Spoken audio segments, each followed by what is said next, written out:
მოგესალმებით, ჩემო ძვირფასებო, ჩემო კარგებო. თქვენი მყოფებით არხზე ახალი სიცოცხლე, ახალი დაბადება ტაროსთან ერთად და დღევანდელი ჩვენი საჯარო გაშლის თემა ტრადიციულად შეეხება ყოველთვიურ ტაროლოგიურ პროგნოზს სტიქიების მიხედვით. და დღეს უკვე გვაქვს მაისისთვის საჯარო გაშლა. თქვენ იცით როგორ უნდა მოусმინოთ ამ საჯარო გაშლას. ეს არის პირველ რიგში უსმენთ იმ სტიქიას, რომელშიც გყავთ მზე, ანუ თქვენი რაც იცით რა არის თქვენი ჰოროსკოპის ნიშანი და მერე უსმინეთ იმ სტიქიას, რომელშიც არის თქვენი ასცენდენტი და თქვენი მთვარე. ამ შემთხვევაში შეკრავთ მთლიან სურათს ერთი თვის ჭრილში და მიიღებთ სრულყოფილ ინფორმაციას მაისისთვის ტაროლოგიური პროგნოზიდან. კითხვების თანმიმდევრობა ჩვენ ვიცით, რომ არის ესეთი, რა იყო მაისამდე, რა იქნება, რა ანუ ახლა რა არის, აი დასტარტვის მომენტში, საწყის ეტაპზე, მაისში და ბოლო შეკითხვა არის, რა იქნება. ასევე დღეს მინდა რომ დავამატოთ თითოეული სტიქიისათვის კიდევ თითო არკანი დამატებითი რჩევის სახით. აქვე მინდა შეგახსენოთ, ჩემო კარგებო, რომ თქვენ იცით, რომ თებერვლიდან შეიცვალა უკვე ჩემი პირადი კონსულტაციის პირობები და ღირებულება, თუმცა ეს არ ნიშნავს იმას, რომ თქვენ დარჩებით რაღაცნაირად ისე დაზარალდებით, ასე რომ ვთქვათ. ამიტომ აქედან გამომდინარე, ეხლა ვაცხადებ სრულ 10 დღიან აქციას ხვალიდან საწყისი ღირებულებიდან იქნება ძალიან მნიშვნელოვანი ფასდაკლება. ეს ეხება 1 საათიან კონსულტაციას, რა დროსაც 1 საათის განმავლობაში თქვენი კითხვები არ იქნება შეზღუდული. რასაც დამისვათ შეკითხვას, იმ კითხვებზე გაგცემთ პასუხს. მოკლედ ასე, ვისაც გნებავთ, ვინც ამბობთ, რომ ძვირია და ვერ შევწუდებით და ასე შემდეგ, ეხლა შეგიძლიათ საუკეთესო დრო არის, რომ ისარგებლოთ აქციით. დეტალურ პირობებზე მომწერეთ WhatsApp-ზე, იცით, ჩემი ნომერი მითითებულია Facebook-ის ამ დასახელების გვერდზე და YouTube-ის ამ დასახელების გვერდზე. მომწერეთ და გაგაცნობთ ყველაფერს დეტალურად. ეხლა კი ვნახოთ სტიქიების მიხედვით მაისისთვის ტაროლოგიური პროგნოზი. რა იყო მიწის სტიქიის წარმომადგენლებისთვის, რა იყო წყლის სტიქიის წარმომადგენლებისთვის, რა იყო ცეცხლის სტიქიის წარმომადგენლებისთვის და რა იყო ჰაერის სტიქიის წარმომადგენლებისთვის. პირველი შეკითხვა. მეორე შეკითხვა.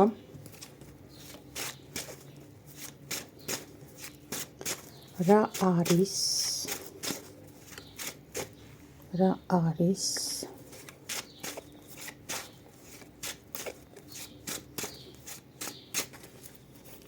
ნახოთ აბა რა არის მაისის თვეში მიწის სტიქიის წარმომადგენლებისთვის, რა არის მაისის თვეში წყლის სტიქიის წარმომადგენლებისთვის, რა არის მაისის თვეში ცეცხლის სტიქიისთვის და რა არის მაისის თვეში ჰაერის სტიქიისთვის. ნახოთ რა იქნება მაისში, რას ელოდება თითოეული სტიქია მაისში.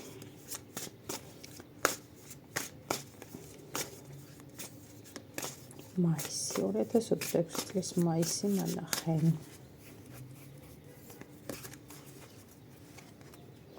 რა იქნება მაისში მიწის სტიქიის წარმომადგენლებისთვის, რა იქნება მაისში წყლის სტიქიის წარმომადგენლებისთვის, რა იქნება მაისში ცეცხლის სტიქიისთვის და რა იქნება მაისში ჰაერის სტიქიისთვის. და ბოლოს გამოვიღოთ რჩება. ვინც სულ სწრაფები ხართ მეგობრებო და პირდაპირ ინფორმაციის მიღება გინდათ, გადაახვიეთ, სანამ მე ამ არკანებს დავალაგებ. ზოგი იმაზე გამოთქვამს ერთგვარ პრეტენზიას, მოწიწებით რა თქმა უნდა იმასაც, მაგრამ მაინც რომ წინასწარ ნუვალაგებო და ისე მეგვიშლიო, ზოგი იმას ამბობს, რომ რამდენ შეხავო, ამიტომ ყველას მოსაწონი რომ იყოს, მე ისე გავაკეთებ, როგორც მე მსიამოვნებს და თქვენ ისე მოусმინეთ, როგორც თქვენ გსიამოვნებთ. რჩევა მიწის სტიქიის წარმომადგენლებისთვის, რჩევა წყლის სტიქიის წარმომადგენლებისთვის მაისის თვეზე, რჩევა ცეცხლის სტიქიის წარმომადგენლებისთვის და რჩევა ჰაერის სტიქიის წარმომადგენლებისთვის. მოკლედ ასე და ამრიგად ჩავისუნთქოთ, ამოვისუნთქოთ და დავიწყოთ მაისისთვის ტაროლოგიური პროგნოზი. ნახოთ, ბოდიში, ნახოთ რა იყო მიწის სტიქიის წარმომადგენლებისთვის. რა იყო ჩემო ძვირფასებო და ეს არის ძალის არკანი. თქვენ აჩვენებდით ერთგვარ დემონსტრაციას იმისა, რომ არ ნებდებით, იმისა, რომ ხართ ბრძოლის უნარიანი, იმისა, რომ ხართ შრომის უნარიანი და იმის, რომ დაბრკოლებები არის ერთგვარი თქვენი ძალა გაძლიერებისკენ. თუმცა ეს მე ვიტყოდი, რომ იყო მაინც დამღლელი თქვენ შემთხვევაში და არ იყო სასიამოვნო პროცესი.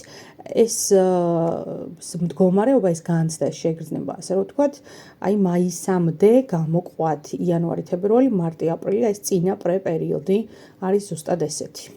თქვენში იგრძნობა ძალა, თუმცა ეს ძალა არის უფრო მეტად დაძაბული, სტრესული, ვიდრე რაღაცა მამოტივირებელი და ენერგიის მომცემი. ეხლა ვნახოთ რა არის. რა არის, მე ვიტყოდი, რომ აქ ძალიან კარგი სიტუაციაა.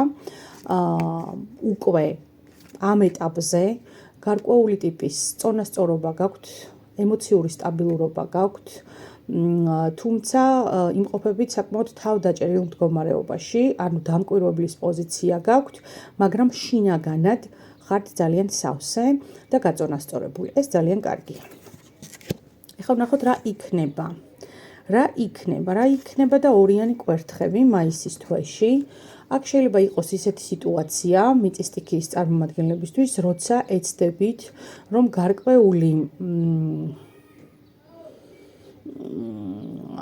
გარკვეული საზღვრები გაიაროთ უხილავად და შეუმჩნევლად. ანუ თქვენ მაისის თვეში დაიწყებთ მოძრაობას, მაგრამ ეს მოძრაობა არ იქნება პომპეზური. ეს მოძრაობა არ იქნება ისეთი, რომ აი ხალხო მიყურეთ, ნახეთ, მე ამას ვაკეთებ, ანუ დემონსტრირება არ იქნება იმის, რომ რაღაცას იწყებთ. ან რაღაცისკენ სვლა დაიწყეთ, თუმცა თქვენთვის ეს იქნება უკვე ანუ გარკვეული ტიპის სტარტი, გარკვეული ტიპის აი საწყისი წერტილი, როცა ან გონებაში დაალაგებთ იმას, რომ ჯობია უკვე რაღაცნაირად სხვანაირად დავიწყო მოძრაობა. ან უკვე დაიწყებთ მოძრაობას, თუმცა ეს მოძრაობა იქნება სხვებისთვის შეუმჩნეველი. ყოველ შემთხვევაში თქვენ ეცდებით, რომ ეს ესე გააკეთოთ.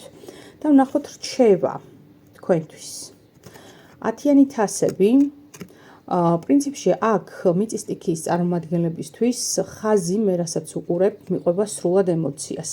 ანუ თქვენ თუ ხართ შინაგანად სავსე, თქვენ თუ ხართ შინაგანად გაწონასწორებული, თქვენსი ირგვლივ სივრცე არის ძალიან სტაბილური, სავსე, ბედნიერი, კეთილგანწყობილი და თქვენ მიმართაც სამყარო არ კეთილგანწყობილი და თქვენს სამყაროს მიმართ ხართ კეთილგანწყობილი.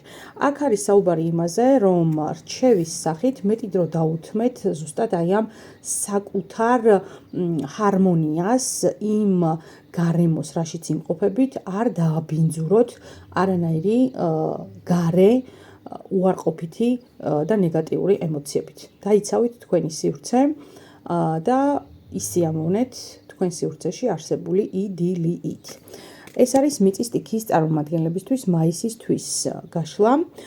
დამიწერთ კომენტარებში თუ რეზონირდა ჩემო ძვირფასებო. ეხლა ვნახოთ რა ხდება წყლის სტიქიის წარმომადგენლებთან. რა იყო წყლის სტიქიის წარმომადგენლებო თქვენ შემთხვევაში? აქ არის პენტაკლების პაჟი.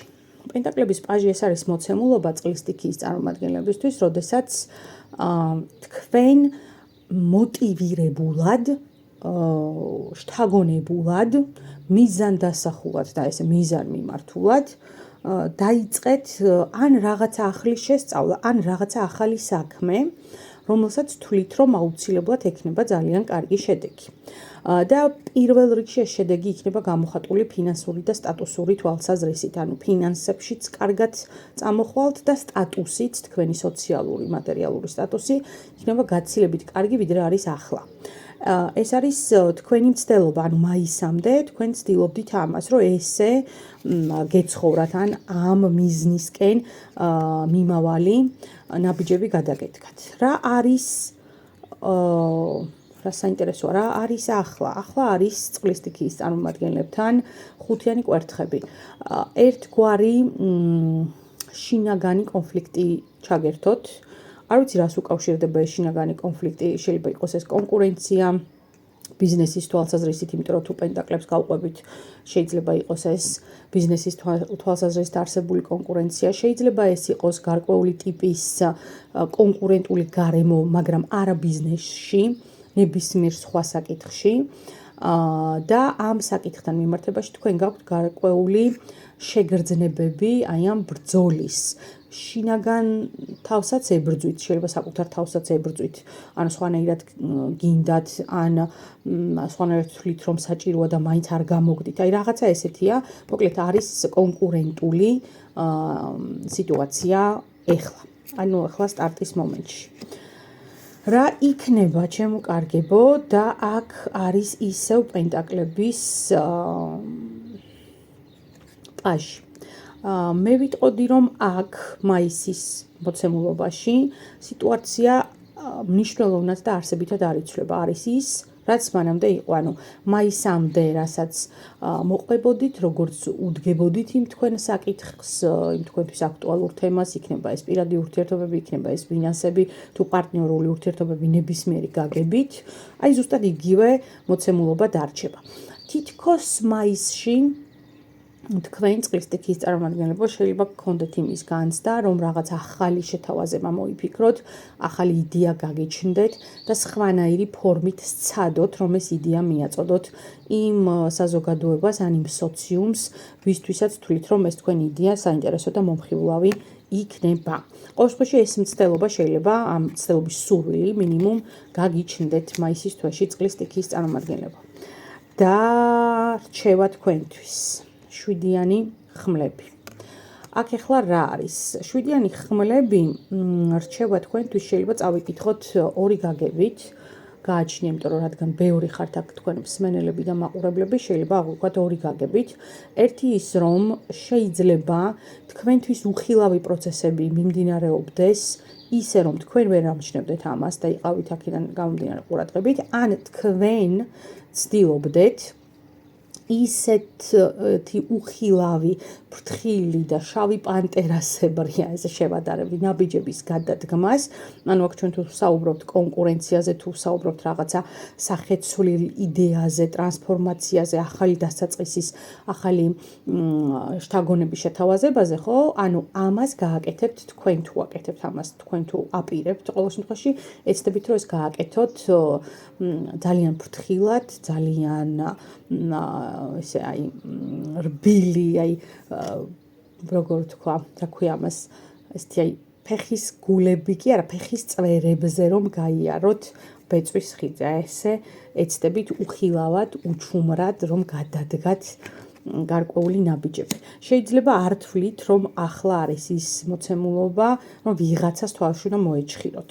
არც ეს არ არის გამორიცხვა, ანუ ღია კონკურენციის შესვლის ნაცვლად შესაძლოა წყლის სტიქიის წარმომადგენლებმა არჩიონ ჩუმი, ნელი, ფრთხილი და მოზომილი ნაბიჯების გადადგმა. შეიძლება სწორი იყოს ეს, თუმცა თითოეულ თქვენთაგანთან, რა თქმა უნდა, ინდივიდუალურად იქნება ჩასაშლელი ის საკითხი, რაზეც ახლა მე და თქვენ ვსაუბრობთ.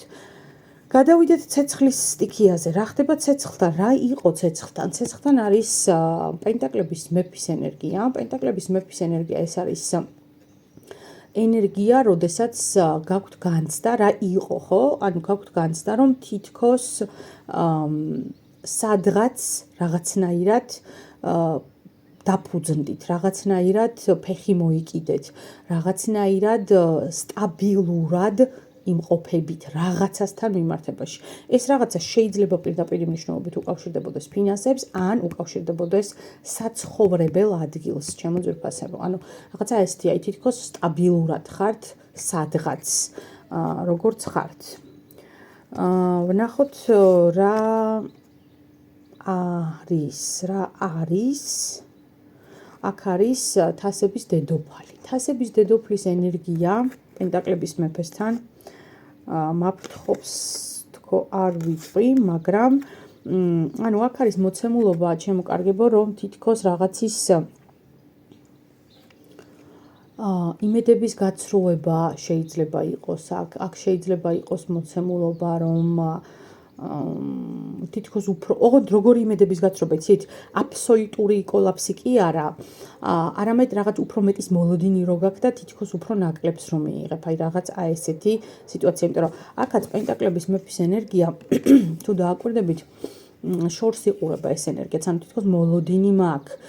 შეიძლება ელოდით რაღაც საკითხის გადაწყვეტას ამ პერიოდში, მაისში, აპრილში, ესეთი რაღაცა და თითქოს აი ვერ გადაიჭრა, ვერ გადაწყდა. ანუ აი ესეთი სიტუაცია, მე არ ვამბობ, რომ აქ საბოლოოდ წერტილი უნდა დასვათ და ყველანაირი იმედი გადაიწროთ, რა თქმა უნდა, ეს არ არის, მაგრამ აი თითქოს ესეთი ენერგია მაქვს, რომ მეც ველოდი და ის არ მოხდა, როგორც ველოდი. რა იქნება და აქ არის თასების რაინდი. თასების რაინდი არის ისეთი უშიშარი ენერგია, მებრძოლი ენერგია, მოტივირებული ენერგია, რომელიც მოწადინებულია, რომ იაროს წინ ნებისმიერ დაბრკოლების მიუხედავად. აი ესეთი მოცემულობაა თქვენ შემთხვევაში, რაც იმას ნიშნავს, რომ თქვენ მიუხედავად ამ მცირედი იმედგაცრუებისა, მაინც არ დაყარეთ ფარხმალი და მაინც აგრძელებთ მომავლის რწმენას, მომავლის იმედს და უკეთესი პერსპექტივის კენ სვლას. ეს არ არის რაღაც გაჩერებული მდგომარეობა, როცა ვზივარ და ველოდებ. ეს არის გაცნობიერებული სვლა უკეთესი მომავლისკენ. ეხლა ვნახოთ რჩევა თქვენ შემთხვევაში რა არის, ხო? აქ არის კვერთხების 6-იანი, ჩემო ძვირფასებო, ესეც არის მოცემულობა, რომ აი რაღაცნაირად თითქოს ბედნიერების, ხო, რა, აი ესეთი სიტუაცია, აქ შეიძლება სხვათა შორის ზოგიერთი თქვენგანი ფიქრობდა, რომ ოჯახს შექმნიდა. აი რაღაც ესეთი ან ესეთი სიტუაცია მოკლედ და რჩევის სახით არის ზუსტად ის, რომ არ შეგეპაროთ ეჭვი თქვენს პარტნიორში და არ შეიტანოთ ეჭვი თქვენს ერთგულ ადამიანებში. ისინი თქვენს ირგვლივ არიან, თქვენს სივრცეში არიან იმისათვის, რომ თქვენი სტაბილურობა რაღაც დონეზე უზრუნველყონ. ძალიან უცნაური ენერგია სხვათა შორის ცეცხლის სტიქიის წარმომადგენლებთან. საკმაოდ. ანუ ბევრნაირად შეიძლება რომ ეს ენერგია წავიკითხოთ და შეიძლება იყოს როგორც აღნიშნე ოჯახი, მატერიალური კეთილდღეობა, ან უშუალოდ უძრავ ქონებასთან, სახლთან დაკავშირებული თემები. და ბოლოს ვნახოთ ახლა რა ხდება ჰაერის სტიქიასთან. ჰაერის სტიქიის წარმომადგენლები არის კვერთხების პაჟი. კვერთხების პაჟის ენერგია ჰაერის სტიქიის წარმომადგენლებთან არის მოცემულობა, როდესაც თქვენი იმედები არც თუ ისე გამართლდა, როგორც თქვენ ამას მინიმუმ ისურვებდით, ან მაქსიმუმ ელოდით. უკეთესიც შეიძლებოდა, შეიძლება ასე ითქვას, ანუ რაღაცა სირთულეები გქონდათ ამ პერიოდამდე. ეს სირთულეები სავარაუდოდ უკავშირდებოდა გარკვეული ტიპის გავლენებს, გარკვეული ტიპის შედეგებს, რომელიც არ დადგა ისე, ან ვერ დადგა ისე, როგორც თქვენ ამას ისურვებდით. ვნახოთ ახლა რა არის, აი კი ბატონო, რა არის და არის მთვარის არკანი, აქ მოვიდა მაღალი არკანი, არის ეს მდგომარეობა, რომ დაიღალეთ და რაღაცნაირად თითქოს ემოციურად ხართ დაცლი, ანუ თქვენი ეს ჰაერის ენერგია, რომ აი მოტივაციით და გამომივა, გავაკეთებ, მივაღწევ, ყველაფერს შევძლებ, ხო, რო არ გამოვიდა ისე. აი აქ თქვენს შემთხვევაში ამან გავლენა იქონია თქვენს ემოციურ ფონზე. ანუ მაისის ენერგიაში ჰაერის სტიქია შედის რაღაცნაირად დაღლილი გუნება განწყობით. რა ხდება? რა იქნება? და აქაც მაღალი არკანი მოვიდა მაისის თვეში და აქ მოვიდა არკანი სამყარო. აქ იქნება წვალებით, გარჯით, ტანჯვით, ტკივილით, გარკვეულ სურვილებზე უარის თქმით, მინდების გვერდზე გადადებით, ან ჭირვეულობის გვერდზე გაწევით, მოსახდენი მაინც მოხდება. აქ შეგვიძლია ვთქვათ და ის თქვენი შედეგები მაინც დადგება. თუმცა თქვენი შედეგები არ მოვა ესე ჰაერიდან თავისთვის და თქვენთვის საჩუქრად ძღვენად არავინ არ მოგიძღვნით ამ პროცესს. აქ იქნება უფრო მოცემულობა, რომ თქვენივე შრომის საფუძველზე გადადგავთ ამ ნაბიჯს. აი ესე. ეს არის მოკლედ მაისისთვის ჰაერის სტიქია და ბოლოს აქ არის იეროფანტი რჩევის სახით. იეროფანტი რჩევის სახით არის მდგომარეობა, როდესაც თქვენ უნდა მოძებნოთ თქვენი წონასწორობის წერტილი. არ დაივიწყოთ, რომ სამყაროში ყველაფერი არის ბალანსში, რომ სამყაროში ყველაფერი კავშირშია და რაც ზემოთ არის დაწერილი, ის ხორციელდება ქვემოთ.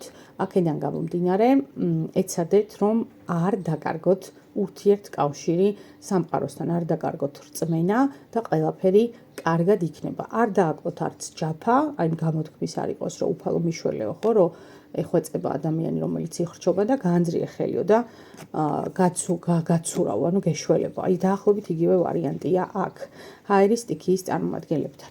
მოკლედ ასე, ჩემო კარგებო, ესეთი იყო ჩვენი მაისის თვე და იმედი მაქვს, რომ მოგეწონათ, იმედი მაქვს, რომ რეზონირდა ეს საჯარო გაშლა და გელდებით დანარჩენებს კომენტარებში აქციასთან დაკავშირებული დეტალებისთვის კი მომწერეთ პირადში WhatsApp-ზე. დროებით შევხვდებით მალე.